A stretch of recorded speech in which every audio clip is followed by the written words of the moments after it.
7. Final, buddy. Reading. Echo Station 3TA. Hello there. Welcome back to Echo Base Network. I'm the coach, and I'm glad that you have joined us today. Even though you have just clicked on our video, I can already tell. The Force is strong with you. So many things are happening in the Star Wars galaxy. First, a major Kenobi series update. Disney CEO Bob Chapek said during the company's Wednesday earnings call that the next Star Wars Disney Plus series, Obi-Wan Kenobi, will debut on May 25th, the Wednesday before Memorial Day weekend. I am absolutely thrilled to see the return of Ewan McGregor as Ben Kenobi, and I'm just as excited to see Hayden Christensen return as Darth Vader. In a recent interview, McGregor spoke of filming flashback scenes with Hayden Christensen's Anakin Skywalker, confirming that we will get both Anakin and Darth Vader in the series. Before this was announced, we covered the leak online that the Kenobi series was going to drop in May. In a now-deleted tweet from a Disney executive, we learned that the May debut was going to happen. In that video, we also reported on the Disney canon that told the story of Obi-Wan in deep meditation, stretching out with his feelings through the Force, alone in his home. And in that deep state of meditation, he heard the voice of his former master, Qui-Gon Jinn, for the very first time. Today, we want to add to that and tell of the new official canon coming to us from Marvel's Star Wars second run, specifically issue number 7. This issue reveals a lot of Kenobi's story, and it is in that same time frame that the Kenobi series will be in. The entire issue focuses on the backstory of Ben Kenobi, as he was alone on Tatooine, speaking to himself and coming to grips with the fact that he was no longer a general, or even no longer Obi-Wan Kenobi. He was just Ben. Ben is seen watching over Luke as the young boy plays outside.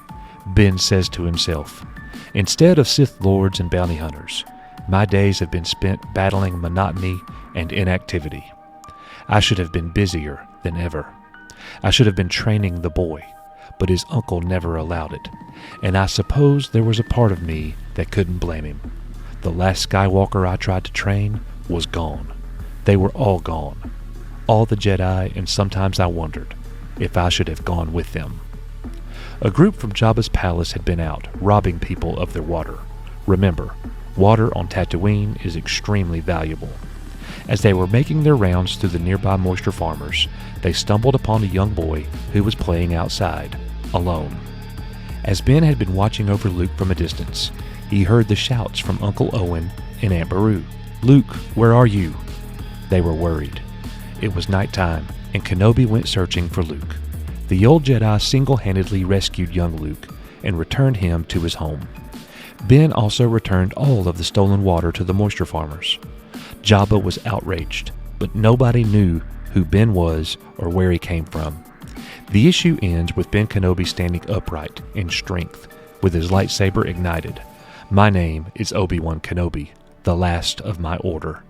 But this is not the end of the Jedi. All it took was a young boy's courage to assure me of that. Let us hope that someday soon I could tell that boy this story and so many others. Our next news update concerns the Book of Boba Fett Season 1 finale. The popular fan theory that Han Solo would be returning to Star Wars in the finale did not happen. Though Harrison Ford was credited on the IMDb page for the 7th episode, many fans learned that information from the IMDb must be taken with a grain of salt until after the show premieres. Thoughts and opinions on both the finale and the season as a whole are all over the place. But one thing we want to focus on is a breaking news story that we reported just a couple days ago. In the article, The Best of the Book of Boba Fett, 5 highlights from Chapter 6, From the Desert Comes a Stranger, found on StarWars.com. The article spoke of Luke Skywalker's Jedi Academy being the same place that we see in the Book of Boba Fett, Chapter 6. When we reported on that, many disagreed, which is perfectly fine, but that is how the paragraph reads. The issue here is that it is looking like the Star Wars shows The Mandalorian, The Book of Boba Fett, and the upcoming Ahsoka series are not in an alternate timeline as many fans have been hoping for. I have to be honest, guys, I also want an alternate reality using the World Between Worlds, so the Star Wars that we are getting now doesn't lead us to Disney's Star Wars sequel trilogy.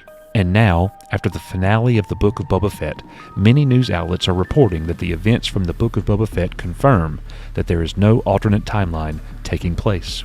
One thing that nobody is talking about, however, the novel Skywalker, A Family at War. It arrived last year in April 2021. The story is official Star Wars canon, and it is also written by Kristen Baver, the same person who wrote the article at StarWars.com previously mentioned. Skywalker, A World at War details everything about the same Anakin Skywalker that we love from the prequels. The same Darth Vader that we saw in the original trilogy. The same young hero, Luke Skywalker, learn the ways of the Force and reach out in an effort to redeem his father. The same Vader who turned back to the good side and saved his son. The story also leads us directly to Anakin's grandson, Ben Solo. Ben rebels against Luke's academy and his teachings and turns into Kylo Ren. Kylo Ren would experience the Force dyad with Rey, who would later take up the name Skywalker. This book is further confirmation that the World Between Worlds alternate reality is not taking place. Personally, I am not a fan of the sequel trilogy, but I am no longer going to allow the sequel trilogy to hang over my head and stop me from fully enjoying any good Star Wars in the future. I hope that you guys enjoyed today's episode. Thank you so much for coming to Echo Base Network. We will continue to get content out, and we invite you to our live Saturday night live Star Wars show. As always, we are, you are, Echo Base Network. May the Force be with you, and I'll see you guys on the next one.